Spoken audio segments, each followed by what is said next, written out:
Disparu tout récemment après avoir offert au monde de somptueux clichés cinématographiques, le photographe allemand Peter Lemberg passait pour être un photographe de l'âme. Mais qu'est-ce que l'âme? Comment la définir et comment confesser ou traduire ses états?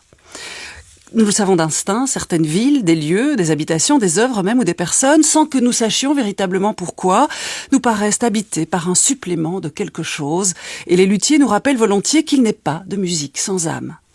Prisonnière des violons, invisible au regard, une petite pièce d'épicéa qui porte le nom d'âme a pour fonction de transmettre la vibration des cordes, comme pour nous rappeler cette chose éminemment spirituelle, que l'âme est vibrante lorsqu'elle est animée, que l'âme est aimantée et aussi musicale, que l'âme est vibration.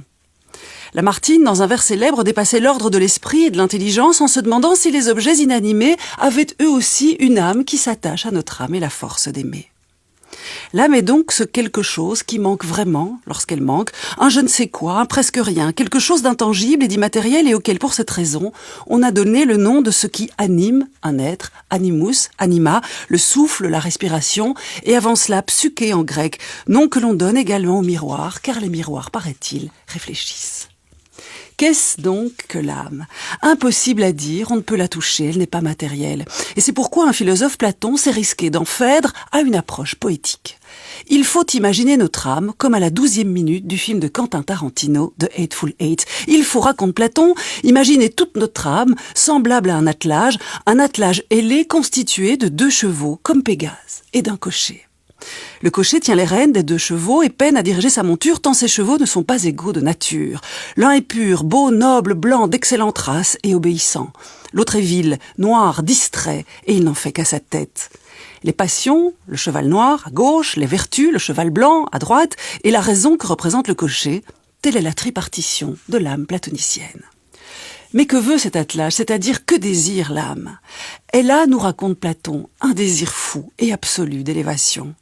Et le philosophe se fait peintre et dessine ici un magnifique tableau. L'âme veut du ciel, du soleil, des étoiles et du divin. L'attelage a soif de contempler le monde depuis un point de vue situé très haut dans le ciel, en réalité, du point de vue où les dieux eux-mêmes le contemplent.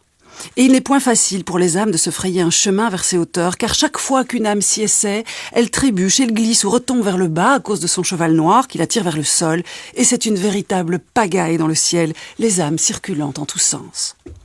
Seules certaines âmes n'abîment pas leurs ailes dans cette bataille pour la beauté, et quelques-unes parviennent à se hisser vers les hauteurs, jusqu'au sommet de la voûte du ciel, lieu de l'éternel séjour des dieux. Ce sont, dit Platon, les âmes des bienheureux. Ainsi, les belles âmes que nous croisons dans le monde, poursuit-il, les âmes ardentes, déploient sur la terre une énergie créatrice insensée pour rejoindre à travers l'idéal qui les porte, le monde parfait et divin qu'elles ont quitté le jour de leur naissance et dont cependant, par bribes, elles se souviennent. C'est que le paradis des Grecs se situe avant, toujours avant la chute.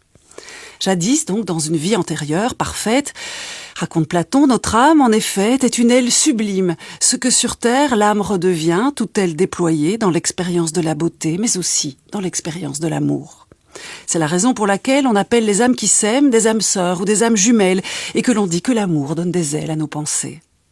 Évidemment, c'est de la poésie, et c'est un récit qui ne peut être cru que par ceux qui croient que ce que dit la poésie est vrai.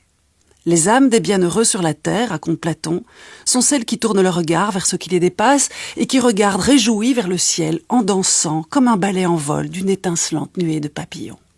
Et vous, qu'en pensez-vous ?